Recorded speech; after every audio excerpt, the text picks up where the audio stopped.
The winter gale howled across the North Atlantic on March 8, 1941, as HMS Bulldog and HMS Broadway closed in on the crippled German submarine U-110. Commander Joe Baker Creswell stood on Bulldog's bridge, watching the damaged U-boat wallowing in heavy seas, unable to dive. Depth charges from his destroyer had forced the submarine to the surface, and now her crew was abandoning ship, scrambling into lifeboats, convinced their vessel was sinking. "Sir, she's not going down," reported Lieutenant David Balm, Bulldog's first lieutenant. "The crew has abandoned her, but she's still afloat." Baker Creswell made a decision that would change the course of the war. "Prepare a boarding party. Balm, you'll lead it. Get aboard that U-boat and secure anything you can. Codebooks, documents, equipment. Everything." As Balmy and his team rowed toward U-110 through the rough seas, none of them knew they were about to capture the most valuable intelligence prize of the entire Atlantic campaign. Inside that submarine, still functioning despite the damage, was an Enigma machine, and, more importantly, the current cipher settings and codebooks used by German U-boats. 300 miles away, in a Victorian mansion in Buckinghamshire called Bletchley Park, mathematician Alan Turing sat in Hut 8, surrounded by sheets of paper covered in letter sequences and mathematical calculations. At 28 years old, Turing was already recognized as a brilliant theorist, but the problem before him had defeated his best efforts for over a year: breaking the German naval Enigma cipher. The Enigma machine was an electromechanical device that looked like a typewriter but functioned as a cipher device. When an operator pressed a key, electrical current flowed through a series of rotors, wheels with internal wiring that scrambled the letters in millions of possible combinations. The rotors stepped forward with each key press, creating a constantly changing cipher alphabet that seemed unbreakable. The machine could generate 159 quintillion possible settings, a number so vast that trying every combination would take longer than the age of the universe. Turing had developed a method for attacking Enigma based on something called a crib, a guess about a word or phrase that might appear in a German message. By assuming certain plaintext appeared at a specific position in the encrypted message, his Bombay machine, a massive electromechanical computer filling an entire room, could test thousands of rotor positions per hour, eliminating impossible settings until it found the correct daily key. But Naval Enigma was different from the Air Force and Army versions that Bletchley had successfully broken. The German Navy used a more complex version with additional rotors and more sophisticated procedures. Messages to and from U-boats remained completely unreadable, and those U-boats were winning the Battle of the Atlantic. In the operations room at Western Approaches Command in Liverpool, Admiral Sir Percy Noble studied the plot board showing merchant ship losses in the Atlantic. The map was covered with pins marking sinkings, dozens of them just in the past week.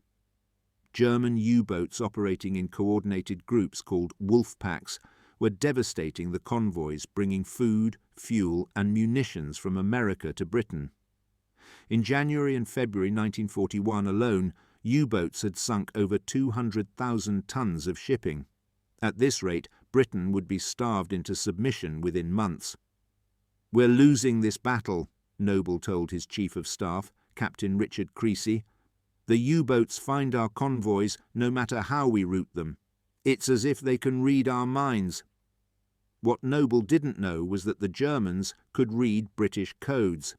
The German B-Dienst intelligence service had broken British naval cipher number 3, the code used to communicate convoy routing instructions. German U-boat command could read where Allied convoys were going and position Wolfpacks across their routes. Combined with Britain's inability to read German naval codes, this gave the U-boats an overwhelming advantage. The stalemate was killing Britain. Churchill would later write, that the U-boat threat was the only thing that truly frightened him during the entire war. Britain was an island.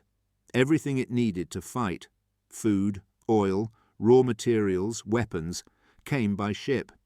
If the sea lanes were cut, Britain would fall, and with it, any hope of liberating Europe from Nazi control.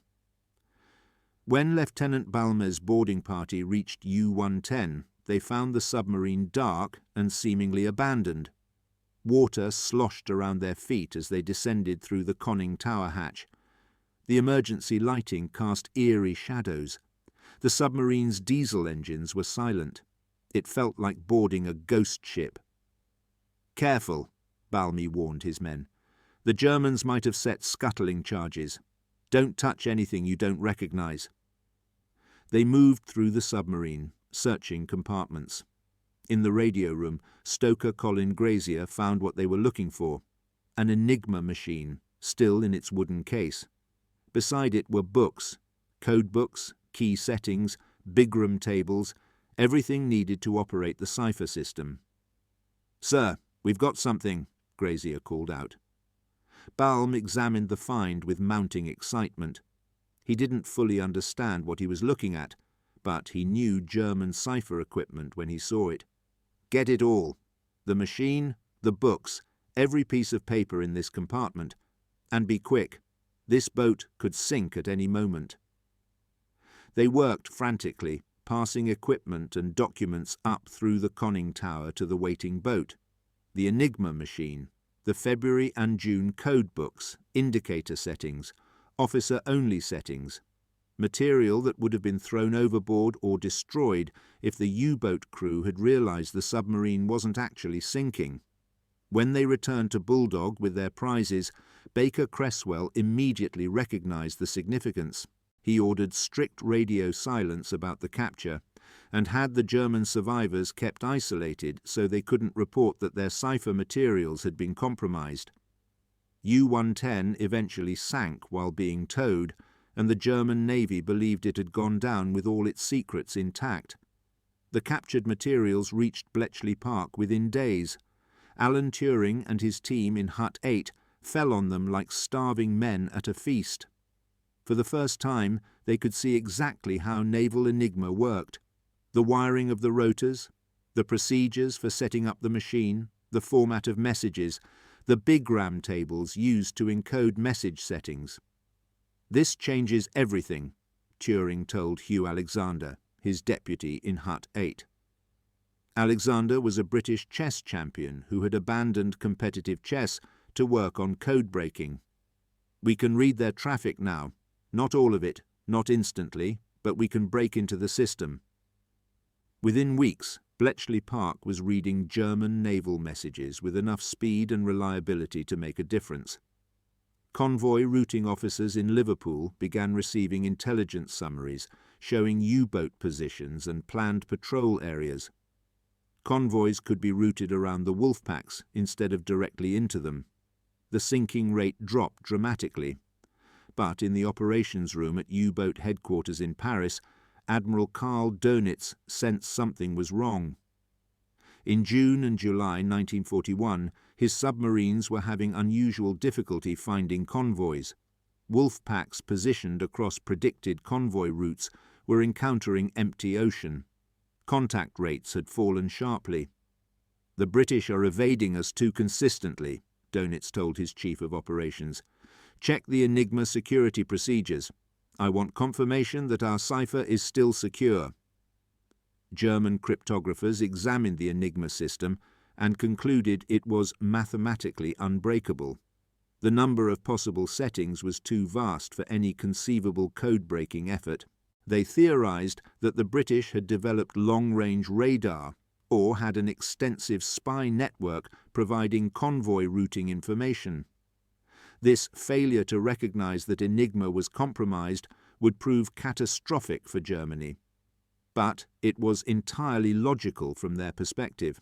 The machine seemed perfect, and they couldn't imagine how it could be broken. At Bletchley Park, the codebreakers understood how fragile their success was. The captured materials from U-110 had given them months of advantage. but the Germans periodically changed code books and procedures. On February 1, 1942, the German Navy introduced a catastrophic change. They added a fourth rotor to Naval Enigma machines, creating an entirely new cipher system called Triton by the Germans and Shark by the British. The lights went out. Overnight, Bletchley Park went from reading most German naval traffic to reading none of it. The four-rotor system had exponentially more possible settings than the three-rotor version, and Turing's bombers weren't designed to handle the additional complexity. The impact on the Atlantic battle was immediate and devastating. In February 1942, U-boats sank 476,000 tons of Allied shipping. In March, 537,000 tons. In June, 700,000 tons. The Wolfpacks were winning again, and Allied convoys were sailing blind, unable to evade submarines they couldn't locate. In Hoot 8, Turing and his team worked desperately to break back into Shark. They redesigned the bombies to handle four rotors, but each search now took much longer. Without current codebook material, they had no shortcuts, no way to speed up the process. They were locked out of the very intelligence system that had been saving lives just months before. Commander Roger Wynne ran the submarine tracking room in the Admiralty, where intelligence from all sources was collated to estimate U-boat positions and route convoys accordingly. After Shark went dark in February 1942, Wynne's wall plot became increasingly speculative. Red pins marking estimated U-boat positions were just guesses based on limited direction-finding intercepts and traffic analysis. Convoys were being routed based on hunches rather than hard intelligence. "We need Enigma back," Wynne told his staff. "Without it, we're fighting blind." The breakthrough came from tragedy. On October 30, 1942, HMS Petard was hunting U-559 in the Mediterranean. Depth charges damaged the submarine, forcing it to the surface. As the German crew abandoned ship, 3 British sailors, Lieutenant Anthony Fasson, able seaman Colin Grazier, and young Tommy Brown, boarded the sinking U-boat to retrieve cipher materials. They found code books and grabbed what they could, passing them up through the conning tower as water flooded into the submarine. Brown, just 16 years old, made it out. Fasson and Grazier did not. They went down with U-5559, drowned in the dark hull of an enemy submarine, giving their lives to capture documents they didn't fully understand but knew were important. The code books reached Bletchley Park in November 1942. They contained the short weather cipher, a simplified system used for weather reports, and current Shark settings. Within weeks, Turing's team had broken back into 4-rotor Naval Enigma. By December, they were reading U-boat traffic again, and the intelligence flowed once more to the submarine tracking room. The impact was dramatic. In November 1942, before Shark was broken, U-boats sank 119 Allied ships totaling 729,000 tons. By March 1943, with Enigma intelligence guiding convoy routing, sinkings dropped to 627,000 tons. By May 1943, as the code breaking became faster and more reliable, sinkings fell to 264,000 tons. But it wasn't just about routing convoys around U-boats. The intelligence also enabled offensive operations. In May 1943, Allied anti-submarine forces sank 41 U-boats, more than in any previous month of the war. Many of these sinkings resulted directly from Enigma intelligence that revealed U-boat positions, allowing destroyer escorts and patrol aircraft to hunt specific submarines rather than searching blindly. Captain Frederick "Johnny" Walker commanded the 2nd Support Group, a formation of sloops dedicated to hunting U-boats. In March 1943, Walker's group was assigned to protect convoy HX229, which intelligence indicated was being targeted by a major Wolfpack concentration. "We know where they are," Walker told his officers, though he couldn't tell them how the intelligence was obtained. 3 U-boats are positioned along our route. We're going to find them before they find the convoy. Using the precise locations derived from decrypted Enigma messages, Walker's ships conducted a systematic search. They detected U-boats using ASDIC sonar, attacked with depth charges, and drove the submarines away from the convoy. Not a single merchant ship was lost, and 2 U-boats were sunk. But Walker and his crews didn't know about Enigma. The intelligence was disguised as coming from direction finding or aerial reconnaissance. Only a tiny number of senior officers knew that Bletchley Park was reading German codes. This secrecy was essential. If the Germans realized Enigma was broken, they would change systems, and the intelligence would vanish. At Bletchley Park, the operation had grown into an industrial-scale effort. By 1943, over 7,000 people worked there, mostly women, operating the bomb bays, translating decrypted messages, indexing information, maintaining the mechanical and later electronic computing equipment. The bombs themselves had multiplied. There were over 200 of them by 1943, massive machines standing 7 feet tall, weighing over a ton each, their drums rotating constantly, searching through possible Enigma settings. Joan Clark worked in Hut 8 alongside Turing, one of the few female cryptanalysts in a field dominated by men. At 30, Clark was a Cambridge mathematics graduate who had quickly proven her abilities despite being paid less than male colleagues doing the same work. She specialized in rodding, a technique for using partially decrypted messages to deduce additional plaintext. "We've got a promising break on this U-boat message," Clark told Turing one morning in May 1943. "If I'm right about the crib, I think it's a weather report. We can use it to find today's key faster." Turing examined her work, following the logic. "Yes, that's brilliant. Set it up on Bombay 27. If it works, we'll have the key by this afternoon instead of this evening." These hours mattered. A convoy routing order based on yesterday's intelligence might send ships directly into a Wolfpack that had moved overnight. But intelligence based on this morning's German messages could save ships and lives by routing them around current U-boat positions. The human cost of the Atlantic battle was staggering. For every U-boat sunk, for every convoy that reached port safely, there were other convoys that didn't make it, other ships that went down with all hands. Merchant sailors faced terrible odds. Their ships were slow, unarmoured, carrying explosive or flammable cargoes. When a torpedo struck, men had seconds to abandon ship before the vessel sank or exploded. In the icy North Atlantic, survival time in the water was measured in minutes. Chief Officer Henry Carswell served on merchant ships throughout the war, surviving 3 sinkings. The first time his ship went down so fast, he was sucked under with it, only reaching the surface by following air bubbles upward. The second time, he spent 6 hours in an open lifeboat before being rescued. The third time, he was blown off his ship's bridge by the torpedo explosion and never saw any of his crewmates again. "We didn't know about Enigma," Carswell said years later. "We didn't know the boffins at Bletchley Park were reading German codes.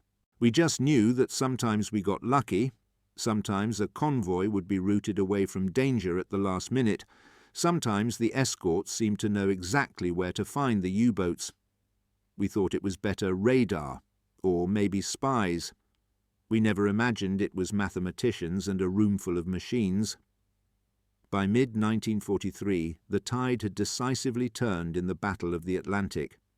U-boat losses were exceeding the rate at which new submarines could be built. Dönitz was forced to withdraw his Wolfpacks from the North Atlantic in May 1943, acknowledging temporary defeat. He still didn't know why. He attributed the losses to improved Allied radar and air power, never suspecting his communications were compromised. The Allied victory in the Atlantic was built on many factors: escort carriers that provided air cover for convoys, long-range patrol aircraft, that could hunt submarines across previously uncovered mid-ocean gaps, improved radar and sonar, better anti-submarine weapons, and the increasing experience of escort crews. But at the centre of all these advantages was the intelligence from Bletchley Park, the ability to read German naval orders and route convoys accordingly. Some historians estimate that breaking naval Enigma shortened the Battle of the Atlantic by 2 years and saved millions of tons of shipping. Without it, Britain might have been starved into negotiation. The invasion of Europe might have been delayed or become impossible. The entire course of the war might have changed. Yet when the war ended in May 1945, the Enigma secret remained closely guarded.